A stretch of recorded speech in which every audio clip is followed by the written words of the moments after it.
लिया और बिना प्लेन उड़ाए उसको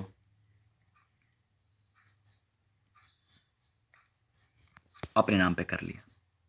अतः हमें अपने बच्चों को यहाँ डालना होगा, और जैसे ही हम इसको डालेंगे 1 साल में लगभग ये हॉस्टल तैयार हो जाएंगे। अगर सभी राज्य सरकारें और सभी केंद्र सरकार, जो हमारी केंद्र सरकार है और सभी राज्य सरकारें अपने बजट का 10% लगाकर अगर इस तरह के विद्यालयों में, जो भी विद्यालय अवेलेबल हैं उसमें हॉस्टल बना देंगे, लगभग 20% हमारे जो स्कूल कॉलेज अवेलेबल हैं उन सब के अंदर हॉस्टल्स हैं, और इन सब के अंदर हॉस्टल बनाकर 1 साल के अंदर हॉस्टल बने, सारे बच्चे वहाँ चले जाएँ, उनका शिक्षण, उनका पढ़ाई लिखाई खाना इत्यादि वहीं पर हो, वो बाहर ना निकले, कैंपस बंद हो, और हर माँ बाप, 24 करोड़ परिवार इस देश में रहते हैं, और एक परिवार से अगर 1,000 रुपये मासिक लिया जाए तो हम उनको 1,000 रुपये मासिक में वो शिक्षा दे सकते हैं।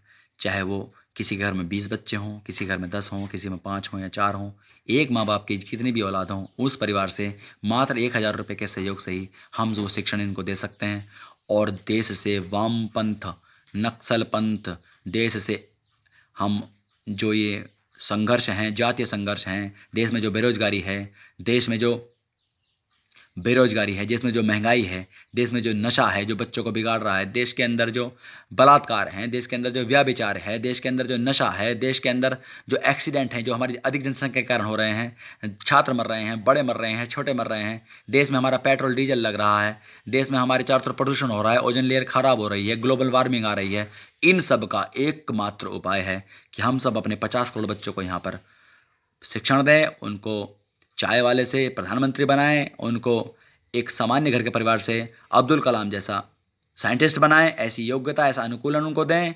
निश्चित मानिए पूरा विश्व हमारे कदमों पर चलेगा, जिस तरह श्री राम के राज्य में, श्री कृष्ण के राज्य में चलता था, और निश्चित मानिए पूरी मानव सभ्यता पुनः उस स्तर पर आकर खड़ी होगी जहाँ से वो गिरी थी, और फिर इसके बाद प्रारंभ होगी हमारी असली मनुष्य जाति की प्रगति की कहानी।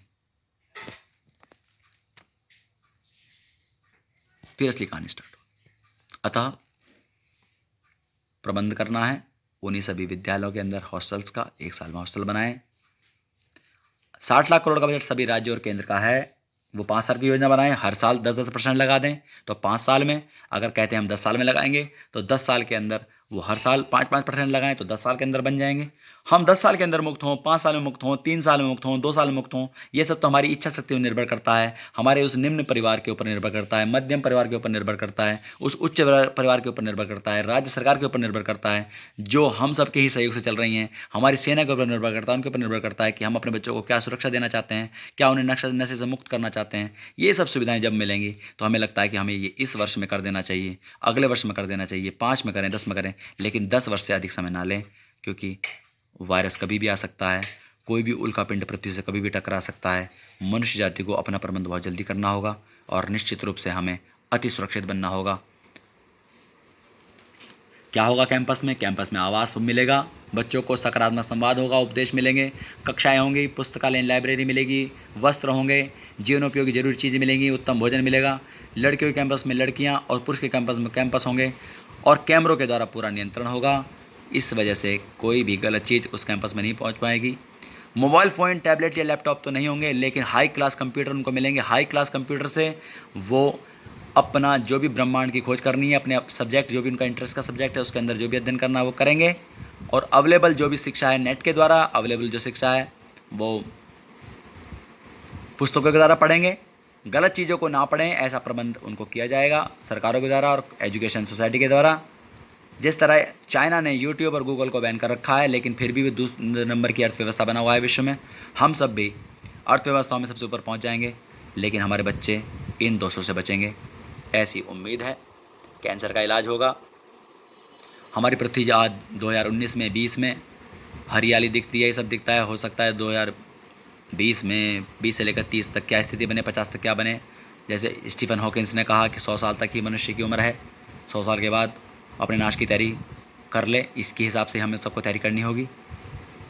डीएनए के बारे में मैंने बता दिया कि डीएनए का परिवर्तन से ही हम सब उस ह्यूमन सेल इंटेलिजेंस को बढ़ा पाएंगे और आगे बढ़ पाएंगे। बच्चा कुछ भी बन पाएगा, नेक्सलाइट समस्या ख़त्म होगी, क्योंकि ये सब गरीबी के कारण पैदा हुए हैं। और हमारी इन कमियों का फ़ायदा, जो भी समस्या हमारे देश में चल रही हैं, इसका फ़ायदा विदेशी उठाते हैं, हमारे समाज को तोड़ते हैं, उनको पैसा उपलब्ध कराते हैं, आतंकवादी को पैसा देते हैं, हमारे यहाँ खून खराबा करते हैं, हमारे समाज के अंदर जातिवाद फैलाते हैं, हमारे यहाँ धार्मिक उन्माद फैलाते हैं, कभी हिंदू मुसलमान लड़ते हैं, कभी आपस में ऊँची जाति छोटी जाति लड़ती, कभी नक्सलवादी लड़ते हैं, कभी वामपंथ लड़ रहे हैं। तो इसका मतलब है ये लड़ाई कभी समाप्त नहीं होगी। कभी वामपंथियों के द्वारा हमारे साधुओं की हत्या की जाती है, कभी हमारे यहाँ झगड़ों में मर जाते हैं। अभी दिल्ली के अंदर दंगे हुए, पहले मुजफ्फरनगर में दंगे हुए थे। इन सब दंगों का एक इलाज है कि हम शिक्षा का प्रबंधन करते हैं और विद्यादान महादान होता ही है, इसलिए सब व्यक्ति प्रेरित होंगे और हमारा भारत फिर से विश्व गुरु बनेगा। ऐसी आशा है कि हमारी सब सरकारें, केंद्र सरकार में हमारे प्रधानमंत्री मोदी जी इसको लागू कराएंगे, हमारे योगी आदित्यनाथ जी लागू कराएंगे, हरियाणा में खट्टर जी लागू कराएंगे, उत्तराखंड में त्रिवेंद्र रावत जी कराएंगे, दिल्ली में अरविंद केजरीवाल जी कराएंगे। कुल मिलाकर अपने बच्चों का प्रबंधन करना है, आगे बढ़ना है। आप सबसे यही आशा है। इति ओम शम। और 3 तरह की शांति हमें प्राप्त होंगी, चाहे वो शारीरिक हों, चाहे वो मानसिक हों, आत्मिक हों या आदि भौतिक हों, वो सब हमें प्राप्त होंगी। पूरी पृथ्वी को हम सुरक्षित कर पाएंगे, ग्लोबल वार्मिंग से बचा लेंगे, अपने बच्चों को बचा लेंगे, आने वाली पीढ़ी सुरक्षित कर लेंगे। और 3 तरह की शांति में प्राप्त होंगी, परमात्मा के नाम के साथ में शारीरिक शांति, मानसिक शांति में आध्यात्मिक शांति और आदि भौतिक शांति, सब तरह की शांति में प्राप्त होंगी। पूरा विश्व कल्याण के पथ पर चलेगा। इति ओम शम। मैं धर्मेंद्र कटारिया, जिला बिजनौर, उत्तर प्रदेश, भारत से आप सबका बहुत बहुत धन्यवाद।